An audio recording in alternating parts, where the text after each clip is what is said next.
Jauh sebelum lampu sorot Jakarta mengenalnya, takdir April tertulis di atas aspal panas dan debu jalanan Cirebon. Bayangkan seorang gadis kecil, Afriani Mida Salehah, berdiri di sudut pasar yang hiruk-pikuk, memegang mikrofon usang yang kabelnya seringkali terputus. Di sana, suaranya bersaing dengan deru mesin angkot, klakson kendaraan yang tak sabar, dan teriakan pedagang sayur. Penontonnya bukanlah juri papan atas atau jutaan pemirsa televisi, melainkan orang-orang asing yang lewat dengan raut wajah lelah, yang sesekali melemparkan koin receh ke dalam kaleng bekas tanpa benar-benar menoleh. Namun di balik kerudung sederhananya, April menyimpan sebuah rahasia besar, sebuah suara emas yang mampu menggetarkan langit jika saja diberi kesempatan. Setiap nada tinggi yang ia nyanyikan di pinggir jalan bukan sekedar upaya mencari sesuap nasi, melainkan sebuah doa yang melambung tinggi ke angkasa, memohon agar suatu hari nanti dunia mau berhenti sejenak dan mendengarkannya. Di trotoar itulah mentalitas bajanya terbentuk.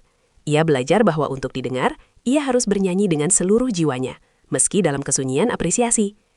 Kesederhanaan hidup sebagai pengamen bukanlah kutukan baginya, melainkan kawah candra di muka yang menempa rasa syukur dan ketulusan yang kelak menjadi ciri khasnya di panggung besar. Ia memeluk mimpi itu erat-erat di tengah dinginnya angin malam Cirebon, berjanji pada diri sendiri bahwa suatu hari, tangan yang memegang kaleng koin ini akan memegang piala kemenangan di atas panggung yang paling megah di negeri ini.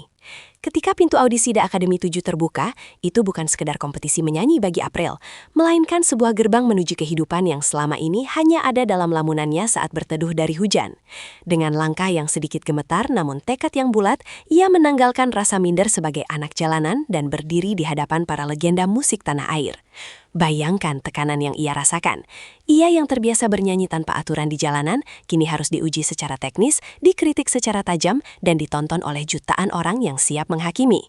Namun, keajaiban terjadi setiap kali April membuka mulutnya. Ada sesuatu yang mistis dalam suaranya, sebuah perpaduan antara kepedihan hidup yang nyata dan harapan yang tak kunjung padam. Ia tidak hanya bernyanyi dengan tenggorokan, tetapi dengan luka, keringat, dan air mata yang selama ini ia simpan rapat-rapat. Transformasi dari seorang pengamen menjadi kontestan nasional adalah sebuah lompatan kuantum yang sangat menyakitkan sekaligus indah.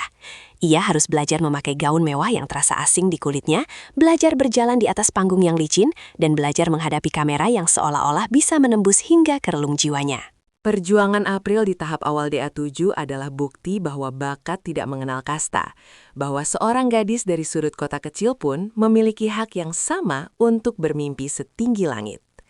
Ia membuktikan bahwa debu jalanan tidak pernah bisa menutupi kilau berlian yang ada di dalam dirinya, asalkan ada keberanian untuk melangkah keluar dari zona nyaman. Malam Grand Final di Akademi 7 akan selalu dikenang sebagai puncak dari segala lelah yang pernah April rasakan. Berdiri di posisi juara 3 nasional bukanlah sekedar angka bagi seorang Afriani Mida Salehah. Itu adalah sebuah legitimasi bahwa perjuangannya selama bertahun-tahun di jalanan telah lunas dibayar oleh semesta. Saat namanya diteriakkan oleh pembawa acara dan hujan konfeti mulai jatuh membasahi panggung, April tidak tertawa jemawah, melainkan tersungkur dalam sujud syukur yang paling dalam. Di titik itu ia teringat kembali pada hari-hari di mana ia harus menahan lapar saat mengamen, teringat pada wajah orang tuanya yang selalu mendoakannya di tengah keterbatasan, dan teringat pada setiap cemoohan orang yang dulu meragukannya. Kemenangan ini adalah kemenangan bagi semua anak jalanan yang seringkali dipandang sebelah mata. Ia menjadi simbol bahwa kesuksesan bukan hanya milik mereka yang lahir dengan fasilitas lengkap, tapi milik mereka yang paling gigih dalam berdoa dan bekerja keras. Namun, di balik kegembiraan itu, ada beban baru yang mulai hinggap di pundaknya. Menjadi juara berarti menjadi milik publik. Setiap langkahnya kini akan diawasi, setiap nadanya akan dinilai, dan setiap kesalahannya akan dibesar-besarkan. Ia tidak lagi hanya bernyanyi untuk keluarganya, tapi untuk seluruh Indonesia yang kini menaruh harapan besar pada pundak kecilnya. Keberhasilan ini adalah sebuah awal dari ujian yang jauh lebih besar, di mana popularitas bisa menjadi pedang bermata dua yang siap melambungkan sekaligus menjatuhkannya kapan saja.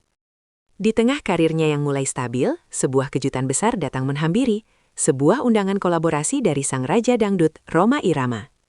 Bagi penyanyi dangdut manapun, diajak berduet oleh Rhoma Irama adalah kasta tertinggi dalam pencapaian artistik.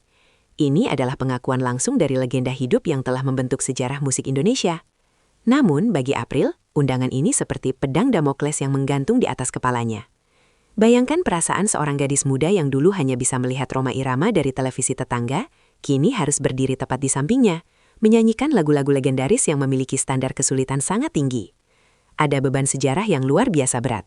Ia bukan hanya harus bernyanyi dengan baik, tapi harus mampu mengimbangi karisma dan wibawa seorang raja dangdut yang sudah berpuluh-puluh tahun berkuasa di atas panggung. Selama masa latihan, kegelisahan April mungkin tidak terlihat oleh kamera, namun bisa dibayangkan betapa ia terus-menerus meragukan dirinya sendiri. Apakah suaraku cukup pantas? Apakah aku akan melakukan kesalahan? Pertanyaan-pertanyaan itu pasti menghantui setiap malamnya. Ia menyadari bahwa panggung ini adalah panggung pertaruhan. Jika ia berhasil, ia akan dianggap sebagai penerus masa depan dangdut. Namun jika ia gagal sedikit saja, ia akan menjadi bulan-bulanan kritik. Kolaborasi ini bukan sekedar duet biasa, melainkan sebuah ujian kelayakan bagi April untuk menyandang status sebagai bintang besar yang sesungguhnya. Malam yang dinanti itu akhirnya tiba.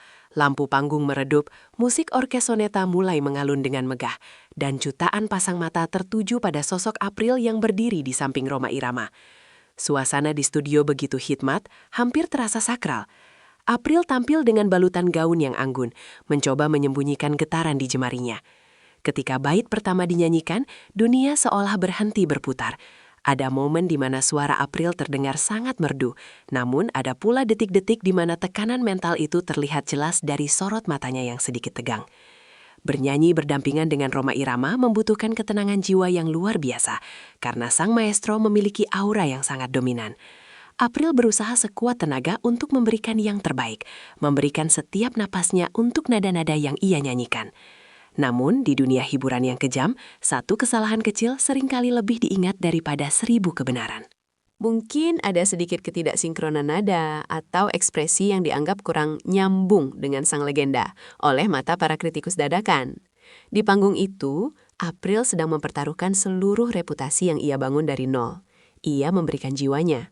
Namun, ia tidak sadar bahwa di luar sana, badai hujatan sudah mulai berkumpul di cakrawala digital, siap menerjang tepat setelah lampu panggung dipadamkan dan siaran berakhir. Begitu penampilan berakhir dan video kolaborasi tersebut diunggah ke media sosial, narasi kebahagiaan April berubah menjadi mimpi buruk dalam hitungan jam.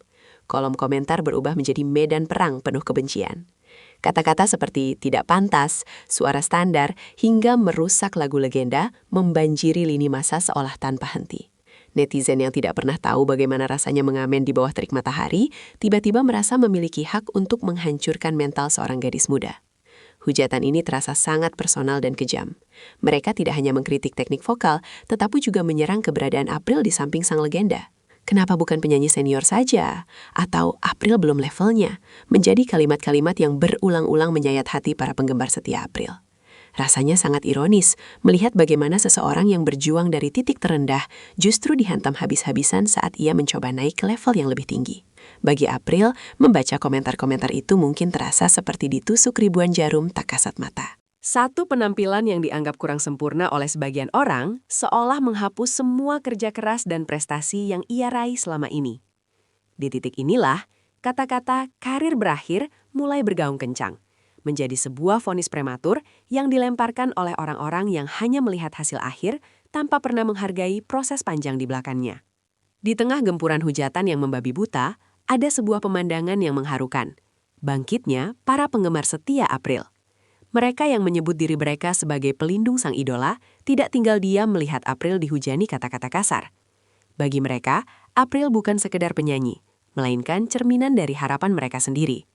Mereka ingat betul bagaimana April dulu menangis menceritakan keluarganya, mereka ingat perjuangannya di jalanan Cirebon, dan mereka tidak rela jika karir gadis ini dihancurkan hanya oleh satu malam yang tidak ideal.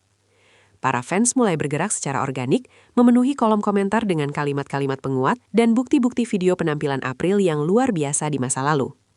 Ada semacam ikatan batin yang kuat antara April dan pendukungnya, sebuah hubungan yang dibangun atas dasar empati terhadap perjuangan hidup. Meskipun suara para pembenci terdengar sangat nyaring dan menyakitkan, suara para penggemar ini menjadi perisai yang menjaga April agar tidak benar-benar tumbang. Namun, luka itu tetap ada. Bisa dibayangkan betapa April merasa bersalah kepada para penggemarnya karena merasa telah gagal memberikan penampilan yang sempurna.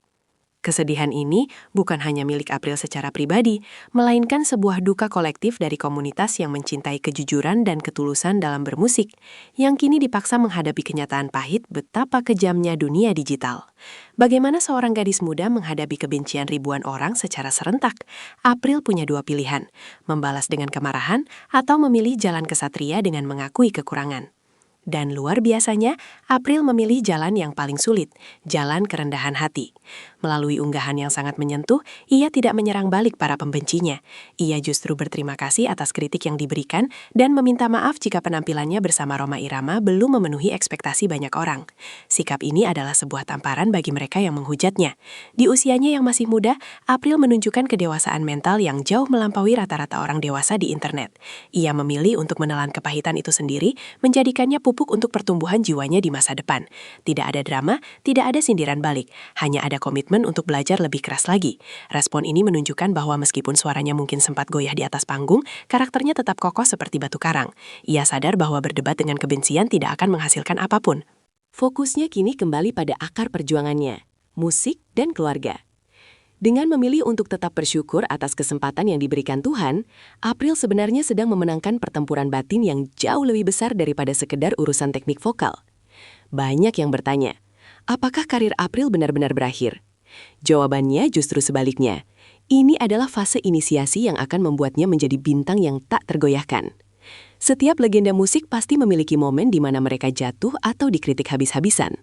Kegagalan bukan berarti akhir dari segalanya, melainkan sebuah checkpoint untuk mengevaluasi diri. April yang kita lihat hari ini adalah April yang sedang ditempa dalam api ujian yang panas. Jika ia mampu melewati fase ini, dan ia sedang melakukannya, maka ia akan tumbuh menjadi penyanyi yang tidak hanya jago secara teknik, tapi juga memiliki mentalitas yang tidak bisa dihancurkan oleh apapun. Karir seorang penyanyi sejati tidak dibangun di atas pujian yang terus-menerus, melainkan di atas kemampuan untuk bangkit kembali setelah jatuh tersungkur. Perjalanan dari jalanan Cirebon hingga panggung nasional sudah membuktikan bahwa April memiliki daya tahan yang luar biasa. Hujatan netizen hanyalah kerikil kecil dibandingkan dengan kerasnya hidup yang sudah ia jalani sebelumnya. Justru dengan adanya peristiwa ini, publik menjadi semakin tahu siapa sosok April sebenarnya. Seorang pejuang yang tidak akan menyerah hanya karena beberapa baris kalimat negatif di layar ponsel. Pada akhirnya, cerita tentang April DA7 bukanlah cerita tentang kegagalan, melainkan cerita tentang ketegaran seorang manusia.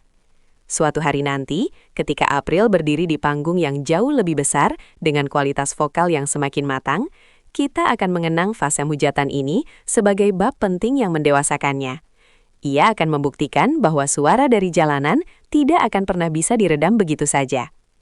Pelajaran terbesar dari peristiwa ini adalah bahwa talenta yang tulus akan selalu menemukan jalannya untuk kembali bersinar, tidak peduli seberapa tebal awan gelap yang menutupinya. Fans terus berdiri di belakangnya, siap menjadi saksi atas kebangkitannya yang lebih hebat. Bagi April, panggung bersama Rhoma Irama bukanlah akhir dari karirnya, melainkan sebuah pelajaran paling berharga seumur hidup yang diberikan langsung oleh sang legenda dan publik. Dengan mic yang masih ia genggam erat dan mimpi yang tetap menyala di matanya, April siap melangkah ke babak berikutnya. Karir yang diawali dengan perjuangan berdarah-darah di trotoar tidak akan mungkin berakhir semudah itu di tangan para komentator internet. Esok hari, suara emas itu akan kembali menggema, lebih kuat, lebih jernih, dan lebih penuh jiwa. Membawa pesan bahwa selama jantung masih berdetak, harapan tidak akan pernah mengenal kata berakhir.